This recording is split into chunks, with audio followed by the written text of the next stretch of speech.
So if the nervous system is stressed, everything else is in protective mode. So that's why all of those symptoms kind of come into play, they loop around and they feed off from each other. Hello and welcome to the Well-Adjusted Chiropractor Podcast. I'm your host, Sarah Broadman, and I am a chiropractic student specializing in neurologically focused care for pediatrics and families. We talk all things nervous system and chiropractic to family health and personal growth. I am so excited you're here. Let's get started. If you were to ask anyone who knows me, what is one thing that Sarah can't shut up about? Well, okay, they'll probably say two things. Number one, the nervous system. Number two, my mocha coffee. I absolutely love my mocha coffee, but we are not talking about that. We are talking about the nervous system today. Why are we talking about this? Well, today we are seeing more challenges with ADHD, ADD, sensory processing disorder. We are seeing more parents burnt out than ever. We are seeing more adults, even my age, fatigued, run down, stressed. And yes, there is always going to be stress, but why is there a rise in things? Why is there a rise in disorders that we wouldn't even have talked about 10, 15 years ago? So I'm going to warn you, there's going to be some science and nerdy stuff in here, but I want to reconnect it with all of you. And if you give me this full episode, don't know how long it's going to be, but if you give me your time with this episode, I just want to introduce a concept to you and really talk fully to you, families, friends, relatives, my patients, because I truly think that we might be overlooking a system in our body that may be the missing piece to our health journey. So families especially, I know everyone's trying to be healthy, okay? We have come to the point that there's so many things out there, from food dyes, chemicals, BPAs, and plastics, that we're coming to that realization that this is probably not good for us. And I know that you guys have probably tried more of that nutrition, that whole diet, keto, going gluten-free, to the supplements, the magnesium, zinc, vitamin C, all that. Exercise protocols, we're going to therapies, PT, OT, speech, and even trying to change our full routine of, maybe we can go to bed earlier, maybe they're getting up too earlier, maybe they're taking too many naps. But yet, you probably also are wondering what could be missing, why isn't this fully working, why are they only half better, could I be doing something wrong? And I want to bring this in through chiropractic school, and now during my preceptorship, I've noticed almost every single family shares a similar story. I know here they feel like they're failing, and I know they're trying incredibly hard, but yet they're simply just looking for answers. I saw a mom today, and she came in and, her daughter was like feeling a little tired today. And we're like, oh yeah, like what's been keeping you up? And her mom was literally up late last night on Facebook trying to find answers to her daughter's conditions. And it's like, what I want to translate is that I know that you guys are looking for answers. So we're going to be talking about this in this episode. And I just want to bring to the concept, maybe the question isn't what we're missing, but maybe it's where we've been starting. So let me introduce the nervous system. I love it. Okay, here we go. I'm going to try and stay on target here. So before chiropractic school, I would have looked at each body system separately. But when I got into the concept of chiropractic, because of my experience before chiropractic school, and then laying it out with the neuroanatomy from school, as well as the physiology, the embryology, why did everything keep pointing back to the nervous system? I kept wondering, there's got to be something within the nervous system, because from school, we learned that it is constantly communicating between the brain and the body. And it helps regulate every organ, every muscle, every tissue, every gland. And it also coordinates movement. Movement is a big thing in the chiropractic world, and it should be in your life too. But what is movement? It's it's movement of food, so digestion, hormones. It's the movement of the circulatory system to transmit our hormones. Immune function, those communication between the cells, our emotions, breathing, and so much more. And health depends on communication. Okay, so one thing is the brain is constantly processing this information too. So think about that. Every second, your brain receives an incredible amount of sensory information, and it's constantly asking, here's the big thing, am I safe? Okay? Do I need to protect myself? And based on that information, the brain decides how the rest of the body should respond. The nervous system isn't just reacting to life, it's constantly adapting to it. So, one of the biggest ways it adapts is through the autonomic nervous system. There are two different branches of this. First being, I love this part, the sympathetic fight, flight, or stress response. It is in charge of protecting the body. So, if you ever look at a stressed out adult, or even we're even talk about kids, their shoulders are up near their neck, their shoulders are rolled in. And then they've got this I am still trying to come off from that school brain. They have this forward flexion, so forward carriage of their neck. That is full survival posture. Think about it. The shoulders are rolled in. You're trying to protect your neck, your brain stem, your brain. And then you're also rolled in, which is protecting your heart, your lungs, all those vital organs. And you sometimes can get stuck in these patterns too. So that is your sympathetic side of things for the nervous system. You have the other branch, which is the parasympathetic nervous system. It is in charge of just the opposite, the rest, digest, regulate response. This is where tissue and cellular healing happens. And for our kids, that's where growth happens. Okay. Do not think that the stress in the sympathetic nervous system is bad. Neither of these systems are bad. We absolutely need both. But the biggest goal is you don't want to stay calm all the time, but you also don't want to stay stressed all the time. But one thing is we want the adaptability to be able to switch from one side to the other. A healthy nervous system knows when to shift into that protection and then also into that recovery. But here's where the tricky part comes in. Modern life creates stress. And I know none of us can avoid stress. Chiropractic school has definitely taught me and reminded me of that. But everyday stress for you guys, I know with the parenting, it's 24/7. You do not get a break. With work, sometimes you work overtime. School, you've got schoolwork, you've got projects. And then also you've got poor sleep on your radar. You're getting 4 to 5 hours of sleep. And then what about screen time? Constant exposure to screens messes with the neurotransmitters in our brain, which causes more high cortisol, high stress. And then we have also got the physical injuries. Kids love to run, jump, and play. But, if there's an uncoordinated nervous system, that could also put more stress and more bad input into the nervous system. And then, of course, there's emotional stress. We cannot always control everything. We lose a relative. We go through a divorce. We go through, a hard health crisis. It's a lot. So now that I've said all that, let me kind of categorize it for you. In neuroscience, we kind of categorize this into 3 different subsections. They are called the 3 T's. You probably have heard these along the way, but let me break them down for you. First, we've got thoughts. So we've got that emotional and mental stress, maybe from divorce, maybe from losing a relative, maybe going through a hard health crisis, financial crisis. We've got the traumas, so physical injuries. And the biggest thing, birth, stress, and interventions.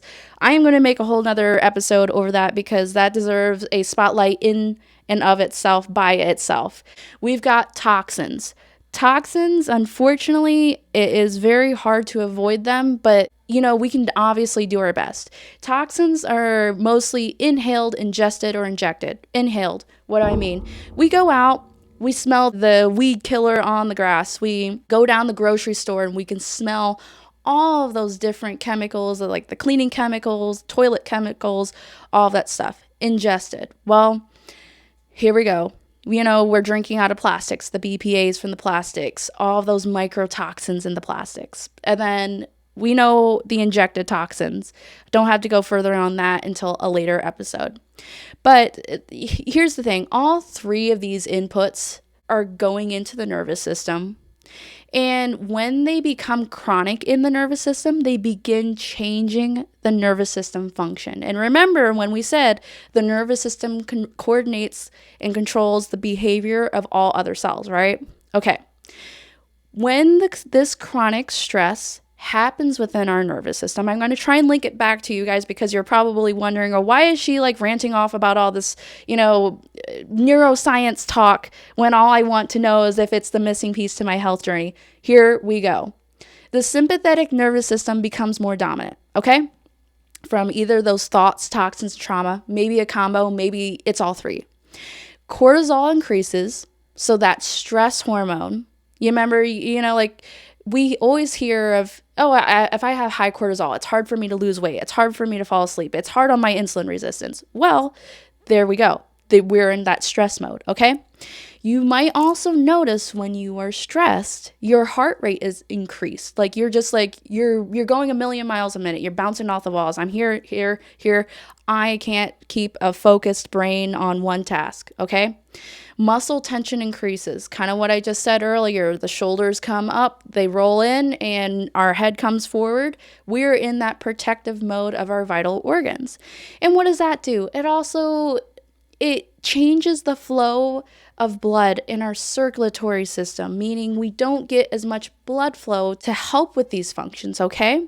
And at the same time, all this together puts more of our nervous system in a decreased adaptability state and less resilient state. When we are dysregulated and our stress is more heightened, the input is more heightened. So if we had two different people exposed to the same stressor, that one person on the right takes that stressor and is like, okay, that's stressful, but it's not too stressful. The person to the left who has the heightened nervous system, and this could be a kid too, they're going to perceive that 10 times more stressful. So they're going to be more on that panic side of, oh my gosh, that is so stressful. It could be the same stressor, but what I'm saying is over time, the nervous system gets stuck in a stress pattern, and then everything else becomes heightened because it's stress. It's that endless loop. Okay, so after saying all that, I want to have an important clarification. Chronic stress does not automatically equal disease, but it can create an environment where regulation becomes more difficult. So when this all happens, people often notice issues in sleep, digestion, emotional regulation, immune function, focus, and recovery. And you're probably asking, wait, why is this exactly? Because the nervous system controls everything, remember? The nervous system communicates to all other organ systems, glands, tissues. So if the nervous system is stressed, everything else is in protective mode. So that's why all of those symptoms kind of come into play, they loop around, and they feed off from each other. So let me bring this together and focus strictly on you guys for a second. We are chasing labels in modern healthcare. And yes, they are incredibly good at identifying diagnoses. Like they are able to pick out the ADHD and the constipation, the anxiety, the bedwetting, the poor sleep, the chronic pain. But the bigger question is, why aren't we asking why? For an example, when we are talking to conventional medicine, they are talking about managing ADHD symptoms. They bring in laxatives for constipation. They're helping symptoms improve. But I know for you parents, families, and the patients that I'm already being exposed to is you guys are often left asking, why is this happening? Or what's driving all of this? Because it just doesn't happen by itself. Like you guys have got that gut instinct of there's something more out there. So building the foundation, let me shift your mindset for a second. If we truly want to heal, sometimes we have to go backwards before we go forwards. And one of the big mindsets that, I had to realize is that health isn't always about adding more. We have to make sure that we are starting at the foundation first. So think about it this way, for an example. If you're building a house, we can't just repaint the walls or replace the windows, remodel the kitchen. Because if the foundation isn't stable, those problems keep coming back. The same thing applies to the body. And this is where I'm going to say it. I truly think the nervous system comes first.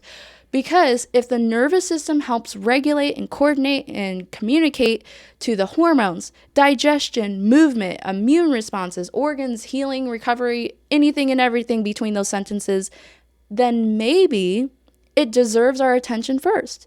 That doesn't mean that I'm saying that nutrition isn't important, exercise isn't important, sleep isn't important, therapy isn't important, supplements aren't important, but it means every one of those things depends on communication throughout the nervous system. You can think about it as regulation before optimization. And a common question I will say that I get very often is, what about detoxing? Because we often default to that is we're starting from ground zero of, okay, let's detox everything, let's get it out of our system and then start fresh. My response to that is, detoxing what? Your liver, your cells, your mitochondria? Let me give you the bigger principle here.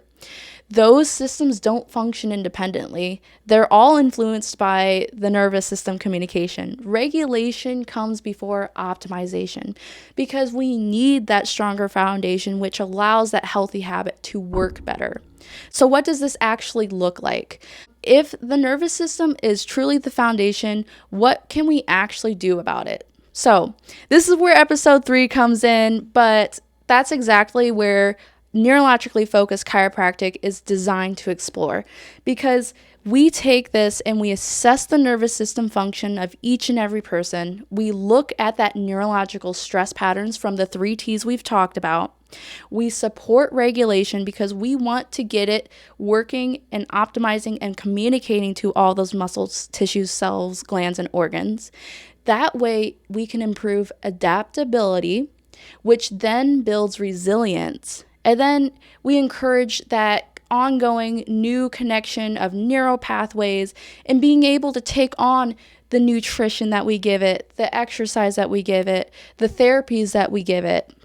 So, and I want to say this, the more I've learned about the neuroanatomy and the neurophysiology, I'm more certain than ever that this is a missing piece for so many of our current health conditions. And the more families that I've met that have come through the doors of PWC, Tiffin Family Chiropractic, that have been looking for, ways to truly heal from the inside out, I've become more convinced that we can't complete this conversation about health without talking about the nervous system first. So, please remember, please take this away, that health isn't about replacing everything else. It's about building that foundation first, because if we can build a healthier nervous system, that creates a body that is more adaptable, more resilient, and better to respond to life instead of simply reacting to it.